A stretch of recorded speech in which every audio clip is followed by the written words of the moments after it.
Bom dia, amigos e irmãos em Cristo, em todos os lugares desse nosso querido Brasil e algumas partes do mundo, quem sabe. A graça e a paz do nosso Senhor e Salvador Jesus Cristo seja com cada um de vocês. E hoje nós vamos continuar as nossas mensagens e é uma continuidade do Sermão do Monte, que Jesus chamou os seus discípulos para ensiná-los. E o ensinamento de hoje é sobre o choro. Opa, pastor Eurival, o que a gente tem que aprender com o choro? É curioso, mas a palavra de Deus nos orienta que nós temos muito que aprender com os que choram. Nós vamos verificar o contexto em que foi escrito esta palavra. Jesus estava preparando os seus discípulos, estava discipulando eles, estava orientando cada um deles a segui-lo verdadeiramente. E Jesus, sabendo da fragilidade humana, das nossas limitações, ele falou dos humildes de espírito que nós pregamos da última vez, que são aqueles que não são autossuficientes, mas são humildes, dependentes de Deus. E hoje nós vamos ver que são bem-aventurados os que choram, porque serão consolados. Isso está em Mateus capítulo 5, versículo 4, que diz assim: bem-aventurados que choram, porque serão consolados. Mas por que são felizes? Parece uma contradição dizer que são felizes as pessoas que choram, porque serão consolados. Mas Jesus, quando ensina, o ensinamento dele tem um fundo de verdade que não existe em lugar nenhum do mundo, maior e melhor do que isso. O contexto no momento Jesus estava falando do que ele tinha passado, a tentação que ele tinha passado no deserto. No texto seguinte, Jesus estava falando dos pecados das pessoas, das suas lutas, das suas dificuldades. Jesus estava falando o que estava sendo falado aos antigos. O que os antigos falavam sobre determinadas coisas, mas ele diz muitas vezes: ouviram o que foi dito pelos antigos? Aí ele dizia o assunto, aí ele dizia: eu, porém, vos digo. Uma palavra de misericórdia, de amor, mas de exortação, de firmeza. Também Jesus falou contra o adultério, contra os juramentos falsos. Jesus falou da vingança. Então, aí dá para a gente entender por que Jesus fala que são bem-aventurados que choram. Mas será se dá para entender mesmo completamente? Então, todo mundo que chora será consolado e é feliz. É assim? Vejamos. O comentário da Bíblia de Genebra nos traz um ensinamento muito claro a respeito deste assunto.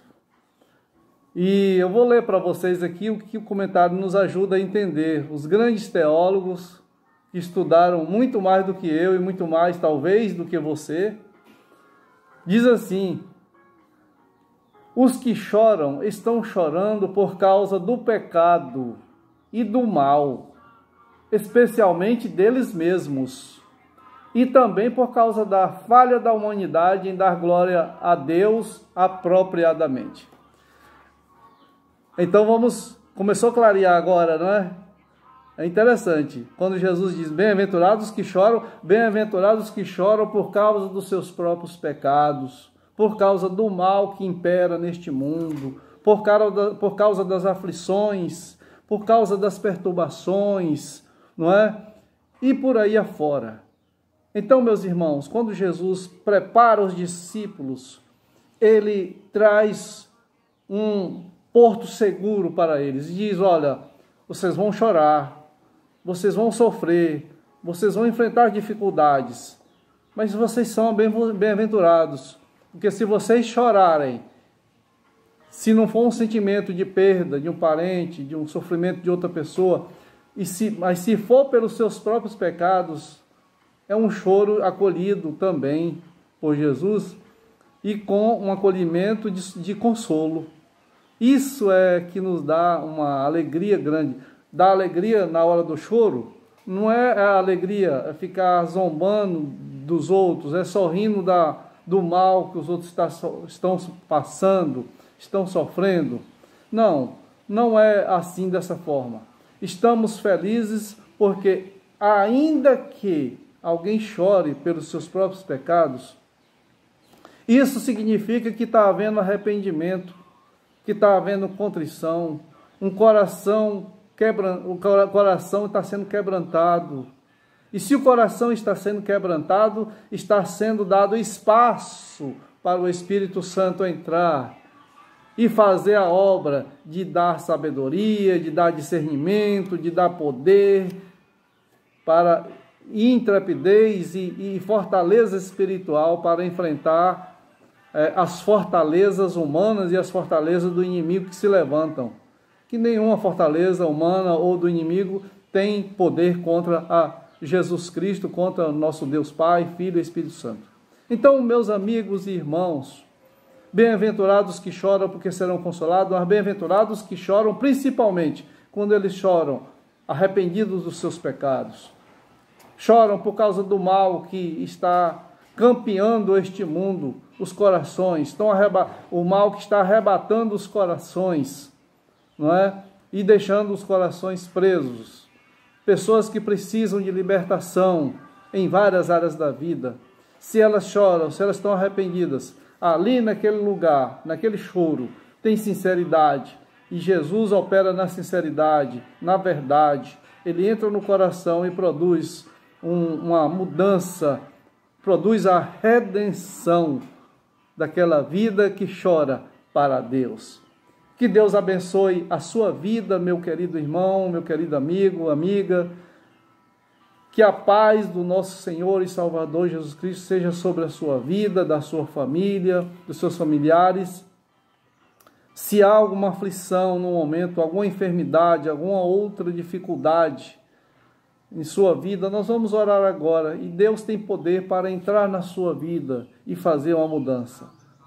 Se você já chorou ou está chorando agora, e o choro é por causa dos pecados, dos males deste mundo, porque você vê tanta injustiça, existem outros choros também que têm fundamento, que são choros que justificam, não é? Mas nós estamos falando, delimitando hoje só sobre isso. O choro que vem de uma vida arrependida, de um coração contrito a Deus. Vamos orar agora ao Senhor. Pai, em nome de Jesus, nós agradecemos a Ti pelo Teu cuidado com essas pessoas que estão ouvindo a Tua palavra, com o Teu cuidado com as pessoas que estão chorando às vezes por causa dos seus próprios pecados, por causa da maldade que está imperando neste mundo.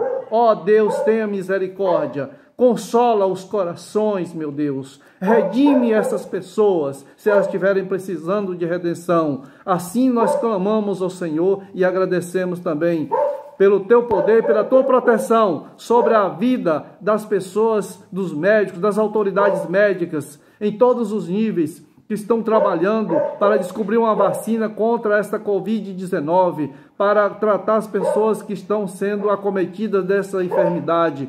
Cura essas pessoas.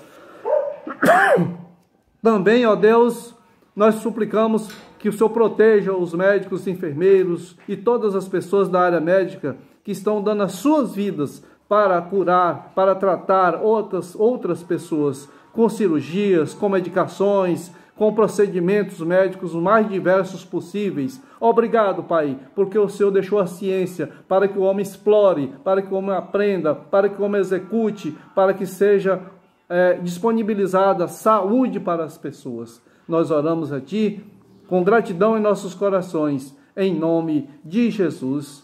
Glória a Deus. Amém. Deus abençoe a sua vida, meu querido irmão, minha querida irmã, meu querido amigo, minha querida amiga, em nome de Jesus. Amém? Glória a Deus.